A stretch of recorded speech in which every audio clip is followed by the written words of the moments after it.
Welcome to Leadership Live with Anton Gunn. And today we're going to be talking about our kids. We're going to be talking about our grandkids. Now, not in the vein of they didn't do what you told them to do last night before you went to bed, but I'm talking about our children and our grandchildren who are in Generation Z. And the reason why we're going to talk about them, because Generation Z is getting ready to transform the American workplace. And if you are not ready, if your company is not ready to meet this generation where they are, you're going to put your company in position to lose one of the most talented and diverse and impactful generations that our nation and our world has ever seen. So today, we're going to have a conversation around the type of workplace that Generation Z wants. And when I say type of workplace, I'm talking about things that you need to change, or mindsets or frameworks that if you are still owning these mindsets and frameworks, you're not building an inclusive or friendly workplace where Gen Z want to stay. And if they don't want to stay, here's what's going to happen. They're going to quit and they're going to go work somewhere else. Or maybe they won't go work for anybody. They'll just go drive Uber or DoorDash or something, and they can still make their bill payments. They can still live a decent life. And I'm going to explain this to you in a way that will help you to understand why we must get it right when it comes to Gen Z. Now, I'm not just talking from, an intellectual academic advisor standpoint. I'm a father of a Gen Z player right now. When I say player, she's on the board. My daughter, Ashley, is 20 years old. She'll be 21 in December. She's looking for internships and jobs, and all of these things are shaping her mindset of why she wants to work in a certain place, where she wants to work. So today, we're going to have a conversation around the 7 things that you need to change to build a Gen Z friendly workplace. So if you are an adult, a leader, you run HR, you manage a team, you need to be paying attention to everything that I'm about to say, because this generation is one that is worth you paying attention to. So before we jump into the 7 things, I want to color this generation, because we throw around the term Gen Z, but a lot of us really don't know the difference between the generations. Let's be clear. Generational divides are artificial lines. I have a friend of mine who is a researcher on generations, and he says it is something that we just give people. So there are people who operate outside of the bounds of what I'm about to say, but in general, we can explain generations better by giving them these definitions. So for example, I, as a 52-year-old, am in Generation X, or as I refer to it, the hip hop generation, the generation that was birthed when hip hop became a music phenomenon and a cultural phenomenon. But before me, my parents are baby boomers. They were literally born after World War II and were around in the boom years of the United States of America. The greatest era of industrialization in America was the baby boomer years. Well, after me, you have millennials, people who were born at the turn of the century. When the year went from 1999 to 2000, these were people who were born a little bit before that, but they became adults at the turn of the century. And Gen Z. Gen Z is the generation of people who were born after 1997. These are the generation who don't remember 9/11 because they were 3 and 4 years old when 9/11 happened, if they were even born at all. Like my daughter reminds my wife and I very often that she wasn't even alive when 9/11 happened. So she doesn't remember the days where there was no security in the airport. She doesn't remember the days where you didn't have to do all of these things on a plane, and they didn't worry about all kinds of crazy stuff happening in air travel and air traffic. So let's talk about who Gen Z is, not just the demographic years, but let's talk about this generation. The first thing I want you to know that by the year 2026, maybe even the year 2030, but maybe even the year 26, that Gen Z will be nearly 35% of the workforce around the globe.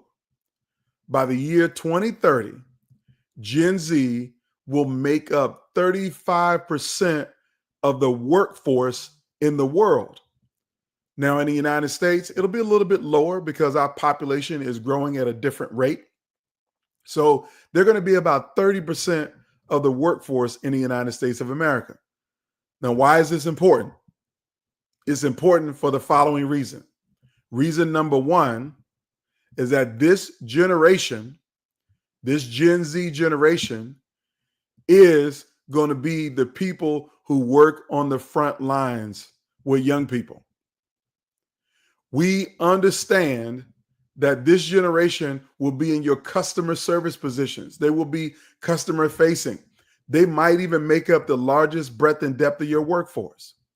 So we got to understand that this generation is not small. They're going to be significant, 35%. And if you ignore what they need and want in the workplace, you are embracing a very risky strategy. So let me tell you about this generation. Let me just give you some context of who these folks are in this generation.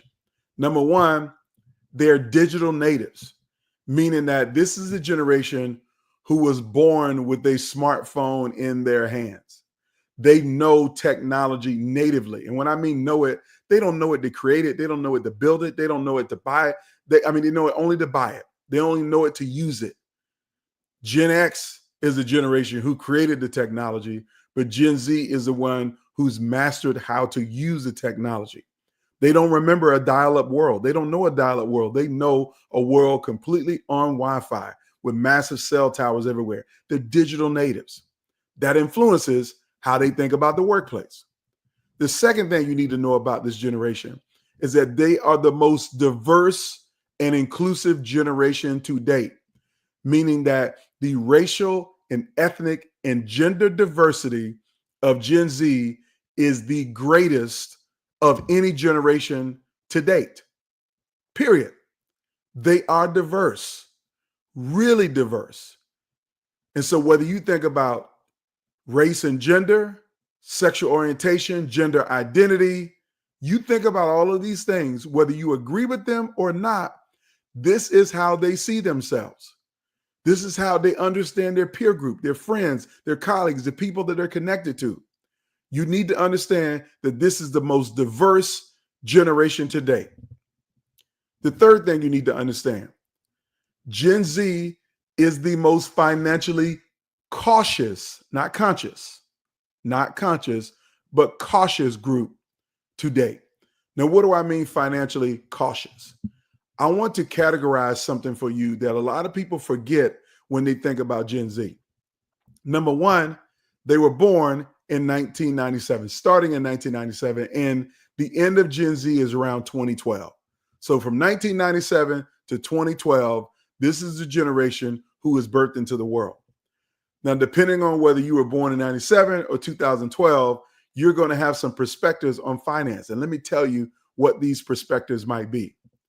Number one, if you were born in 1997, when you were about 10 or 11 years old, and the Great Recession hit of 2009 and 2010, you saw your parents lose their livelihoods. You saw them lose their jobs. You saw them lose everything that made them safe and whole. They might have lost their home, because remember how many people lost their house during this era? So they might have moved from the neighborhood that was safe and stable, that they went to elementary school and started middle school in, to move from a house to an apartment, or move to the other side of town, or move to a complete city so their dad or mom could get a job to be able to pay the bills. So they saw economic devastation through the lens of their parents. They knew what their parents couldn't do anymore, wouldn't allow them to do. So this had an economic impact on how they think about money, how they think about resources. The second major financial impact on their psyche is what happened during the COVID-19 pandemic of 2020.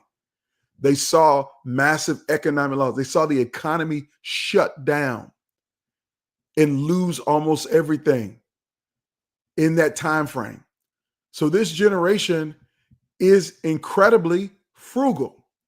I see it in my own child that my daughter, even though we didn't experience the significant economic hardship, I mean, we did get impacted in 2009 and we definitely got impacted in COVID, but I wasn't destitute. We weren't living in poverty, but we did move a lot for work. My daughter, she was given gift cards as a 10 or 11-year-old that she still holds on to those gift cards today. She didn't really spend them. So these Visa debit cards that people give as birthday gifts and Christmas gifts and things, sometimes the people, my daughter still has them. She doesn't like to spend money. She agonizes on buying a plane ticket to come home to visit us for the holidays. And she wants to fly as cheap as possible. Now, she's cautious about spending money because of what she's learned about how difficult the world has been for them. So again, I'm just giving you some color around Gen Z. Let me give you 3 other quick things, and I want to jump into the 7 things you need to do to transform your workforce. These are going to be real quick. I'm going to be done in the next 10 minutes. So number 1, the other thing about Gen Z you need to know is that they're values driven. They really believe in their values. They believe they have a core set of values. They're socially conscious. They're socially conscious. And so they look at things through a lens of, are you doing what you say you're going to do? If you tell me your values are X, Y, and Z, are you living up to X, Y, and Z? The reason why this is important because it influences what they think about work. I'm coming back to work. I want you to understand that this is what this generation thinks about when it comes to work. So they're values driven. If you say your values are trust, integrity, and inclusiveness, they expect to see you doing things that are trustworthy. They're expecting you to operate in integrity, and they're expecting you to be inclusive in everything you do as a company or an organization, especially as what you say to them as a leader. They're expecting to see that. They're values driven. They're also mentally health conscious, that they are, some people would say they're weak. And when I say they're weak, let me just be clear. As a Gen Xer, we've been through a lot of adversity. We took a lot of risk. So we have some mental toughness about us. And we believe that we might be the most mentally tough generation. Tell that to my grandma who lived through the Great Depression. I think she was mentally tough. But Gen X, we think we're mentally tough. And we also label Gen Z as not being mentally tough. Well, what they have tapped into is that my mind is an extension of my body. So if I go to the doctor regularly to check out my body, then I need to go to the doctor regularly to check out my mind, to make sure my mind is healthy. That if I got to take a sick day because I'm physically sick and I can't walk and I can't come to work, but I might need to take a mental health day because my brain is exhausted or I'm tired or I'm stressed. So they're mentally health conscious, okay? And then the last thing that I'll tell you about this generation is that they're skeptical but savvy. They're skeptical of adults. They're skeptical of companies. They're skeptical of politicians. Like, if you think about how Gen Z responds to what's going on politically in the world, they all operate with some skepticism. They're skeptical. They've been lied to and let down too many times. And so they bring all of these things to the workplace. All of these things to the workplace. And if you don't get them right, you're taking a big risk that you might lose the most important demographic to your business. Your frontline employees are incredibly important. The people who are in customer service positions, non-technical positions, the people who you haven't even promoted up through the rank yet, but eventually will get there to take over from you. If you don't build a Gen Z friendly workplace, you're going to be in trouble. Trust me. You may not be in trouble in 2025, but by 2030, you will be sliding out of the back end of every ranking that your organization and industry has. And the companies who get them right, the companies who focus this way, are the companies that are going to win. These are the companies who are going to find success. So I want to help you as a leader prepare for the next generation of work, the next generation in the workplace. What do you need to do to build a Gen Z friendly workplace? So let's jump right in. So the first thing that you need to understand, the things that you need to change about work when it comes to building a Gen Z friendly workplace, is flexibility of scheduling and of staffing. What do I mean flexibility? This generation is not a 9 to 5 grind kind of group. They won't do this. They're not going to grind it out. They're not going to work 9 to 6, 9 to 7, 12 to 12. They don't believe in that. They believe in balancing work and life. And they balance life more than they want to balance work. That they're in a world that if I don't want a 9 to 5 job, if I got a car and a smartphone, I can earn tips and commission driving DoorDash. Well, I don't have to talk to people, don't have to deal with people. I actually met a lady who was driving Uber in a city, and she was making $90,000 a year driving Uber. $90,000 that she had figured out when the business travelers like to be picked up from the airport and be taken downtown. And so she scheduled her Uber time around the busiest traffic time. And she has an SUV, like a black Yukon Tahoe or something, Tahoe or Denali, one of those trucks. And because of that, she takes larger passenger groups and she makes great commission and tips, and she's very nice and friendly. $90,000 driving Uber. Now you ain't, getting rich, but $90,000 is a lot of jack. That's a lot of money. So if you don't have a flexible workplace, they will quit. They will leave. So what does a flexible workplace look like? That means hybrid work. Come in the office 2 days a week, work from home 3 days a week. Come in the office on Tuesdays and Wednesdays, work at home on Mondays and Fridays. Or only come in the office when you actually have meetings that you need to be in person. Otherwise, do it virtually. That's hybrid. The second thing is allowing people to consider developing a custom schedule. Like if all of us do different types of jobs, why do we all have to be at work at the same time? Like I remember working in a hospital. I know nurses come in at 7 a.m. and they stay till 7 p.m. They're like 7 shifts, 12-hour shifts. That's the reason why nursing is struggling to attract young people into the profession, because they're still holding on to this 12-hour schedule. 12 hours a day, 3 days a week, and then you get 4 days off. That's flexible, but that 12 hours is what's burning people out, right? So you got to think about custom scheduling. How do you build a schedule that says, you know what, because of what you do, I don't need to see you between 9 and 5. You can come in at noon and you can leave at 8 or 7.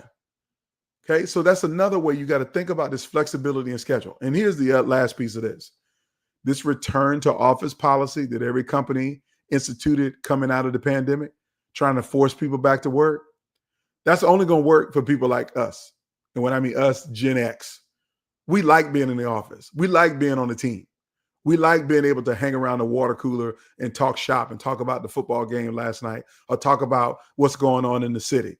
We like that socializing, that schmoozing.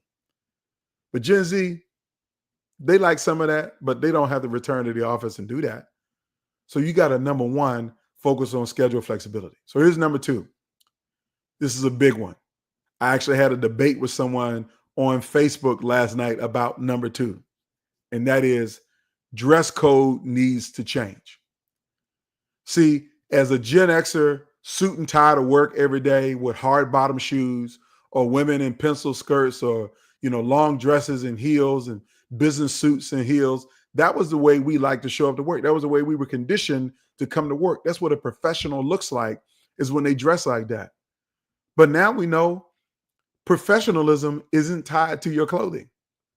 That if you work in tech and IT and you have to keep the mainframe going, you might be the director of cybersecurity for an agency, and your hoodie and sweatpants is just as good as anything else, or your hoodie and jeans is just as good as anything else. So you got to develop some flexibility around the dress code. Let me give you 3 examples. IBM, I want you to pay attention to this. IBM got rid of their 100-page dress code. IBM has had a long corporate dress code for a long time. They got rid of it. JP Morgan Chase did the same thing. Okay, dress appropriately is what they say. And appropriately is subjective.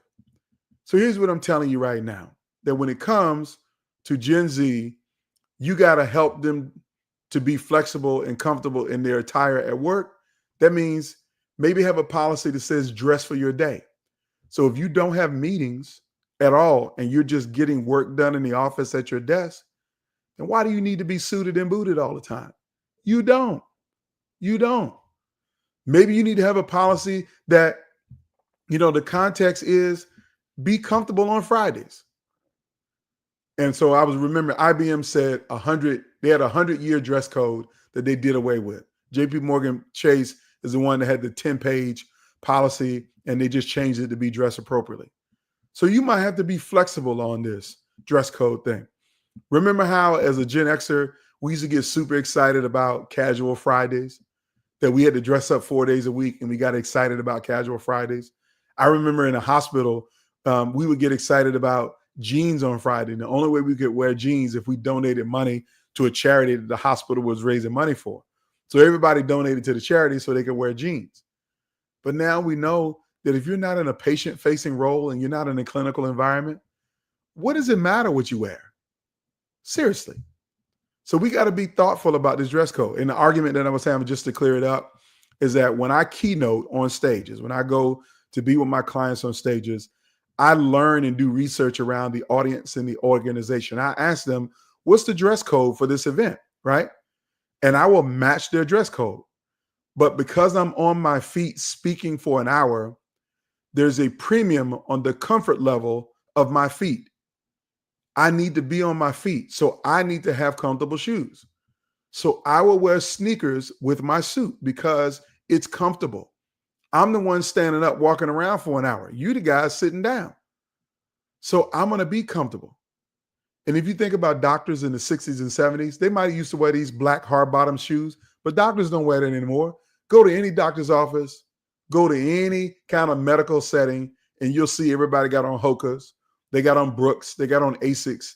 They're wearing shoes for comfort. And that's okay. So you got to rethink this whole dress code conversation. You got to rethink it. If you want to build a Gen Z friendly workplace, you got to have flexible schedules. And number two, you got to have a Gen Z friendly dress code, relaxed dress code. Okay. Number three, the third thing you need to understand is that this generation believes in learning and development. Your company must prioritize learning and development opportunities for all employees. Gone are the days where you can only invite the leaders to the leadership training, but everybody needs and wants training. Let me give you an example why. Most Gen Z have spent their lives online or on tablets or on phones. They get some interaction if they go to college, but all of them are not going to college. They're actually rethinking the investment of spending hundreds of thousands of dollars to go into debt to only get a job that doesn't pay enough to pay off the student loans. But let's just say they did go to college. They had some social interaction there, some learning there. But when the pandemic hit, they might have been remotely on college. They were in their parents' basement or back up in their room for the first 2 years of college. So they're craving learning and development and interaction from people in a professional setting. So you have to create learning and development opportunities for Gen Z. That means always providing them feedback on the job that they're doing. Don't wait till the quarterly review or the annual review. Give them regular feedback on the job. Give them mentorship. They want and need mentorship and development. And you got to give everybody a learning pathway at work. I spoke before a client last week in California, and I told them, I said, you need to create a frontline learning and development program that for the new hire who just got hired 3 months ago, you need to have, in addition to the onboarding that you do to make sure that they, know their job and they know how to do what they're doing, is micro learnings, like maybe 1 hour, training sessions that you do before shift, or even a 30-minute session that you teaching them something that they need to know to help them to be a higher, better professional. That's what learning and development means in this generation. So you got to prioritize and change learning and development. It ain't just for leaders. It has to be for everybody. Feedback, mentorship, and giving them a pathway of learning, of mastery along something. They need to be in continuous learning. That's what I want you to understand. That's the third thing. Now, the fourth thing, very quickly, is I told you this generation is socially conscious, which means if you have a corporate social responsibilities policy or a practice, you better be walking the walk. Like if you talk about, I'm a green energy company or we believe in saving the environment, Gen Z is looking around to see how much paper y'all shredding and throwing away, how many trees y'all killing. They're looking at the cleaning supplies in the bathroom. They're looking on the website of all of the things that you're saying you're doing in the community, and they're measuring it against the manager that they report to. Is the manager bought in to the customer, the customer social responsibility status? Is the manager being conscious and being green? If you donate money as a company, or if you, let's say you don't even donate money as a company, then they're going to be skeptical about you, that you're greedy and you just want the money because you don't have a program that allows Gen Zers and others to get involved to contribute to the community. This generation is socially conscious and they're expecting their employer to walk the talk on the social consciousness. They want to see that. That's right. Do you have water bottles? That's not green.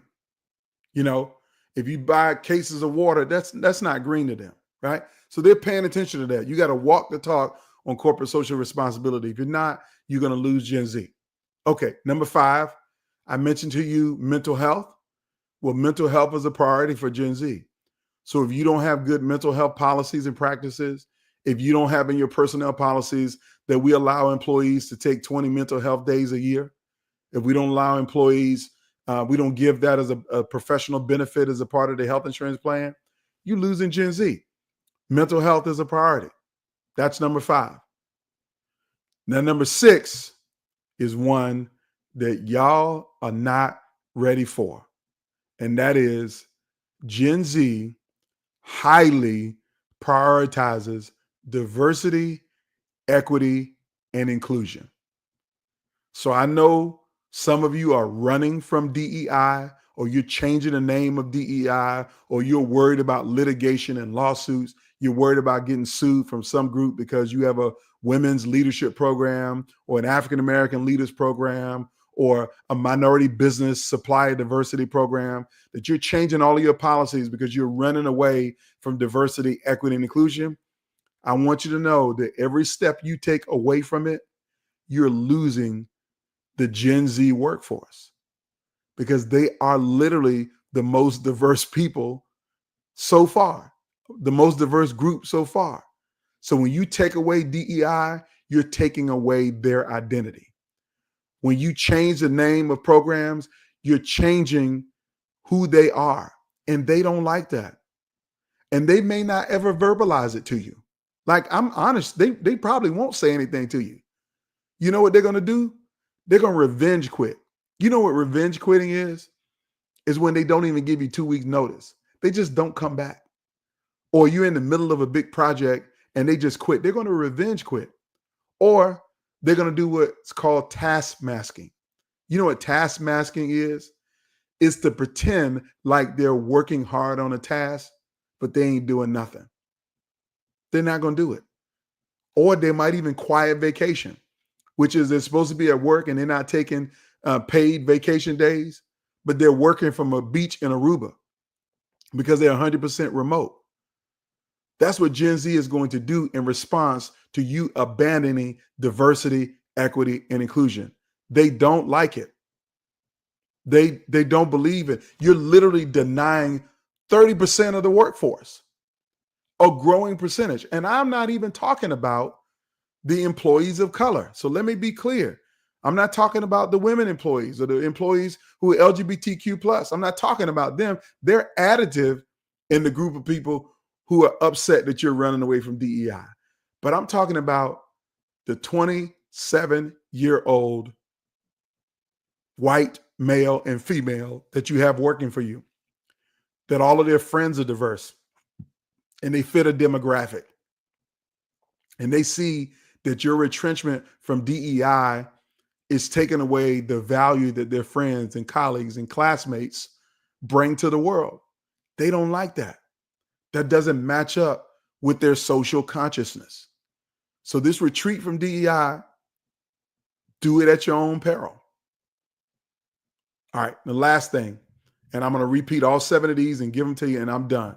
The last thing that you need to focus on changing if you want to build a Gen Z friendly workplace is that you need to give everybody a career path and career growth. That nobody just wants to come to work today and do their job for 20 years and hope that they get promoted. That when they walk in the door, they're asking, how do I go from starting off in customer service to having your job? That's what they want to know. How do I go from starting off in HR to how I become the chief people officer? They want to know, how do I start off in this middle level management role and I become the CEO? They want to see the pathway. They want to know that if I do these things, that I'm going to have a fair opportunity and shot to play that bigger role. But so many times we don't want to give people that. We don't want to give them a pathway. We just expect them to just do their job. Well, they believe that they need to know the why, the what, the how, the where, and the when. They need to know everything. They're not just going to just do their job. They want to see the pathway to career growth. So there you have it. 7 things. Let me repeat them very clearly. That if you want to build a Gen Z friendly workplace, these are things you need to change. Number 1, flexibility of the work schedule. Number 2, flexibility of the dress code. Number 3, you need to have learning and development strategies for everyone in the organization, including the Gen Zers who just got started. Number 4, if you are a corporate, social, responsible organization and you talk the talk, Gen Z is expecting to see you walk the walk. And if you don't, you're going to lose them. Number 5, they believe in mental health. They want mental health support. They need mental health support. They need mental health engagement as an organization and to see that you believe in it. Number 6, DEI is a priority for this generation because they are DEI. They are diverse. They are inclusive. They believe in equity and fairness that is built into their consciousness. And number 7, they want to see career pathways for themselves. So those are the 7 things you need to be doing to build a Gen Z friendly workplace. As a senior leader, you have to understand this generation. And you can talk to your kids about it to understand what they want in the world. You can talk to your grandkids to understand what they want in the world. But recognize that this demographic is 70 million people. So your child is not the sole representation of the generation. Your grandkids are not the sole representation of the generation. This generation is diverse. They're digital natives. They're financially cautious, or AKA frugal. They're socially conscious. They believe in mental health, and they're extremely skeptical. So if they don't see actions that line up with the words that you say in your personnel policies, your mission statements, et cetera, you're going to lose them. So I hope this has been insightful and educational for all of you. I took a little longer than normal because I wanted to lay this out in a way to help you to all understand what must happen when it comes to building a world-class workplace and you becoming a leader that everybody will admire. And it is understanding how to build a Gen Z friendly workplace. So I want to thank you for watching. Everybody have a fantastic day.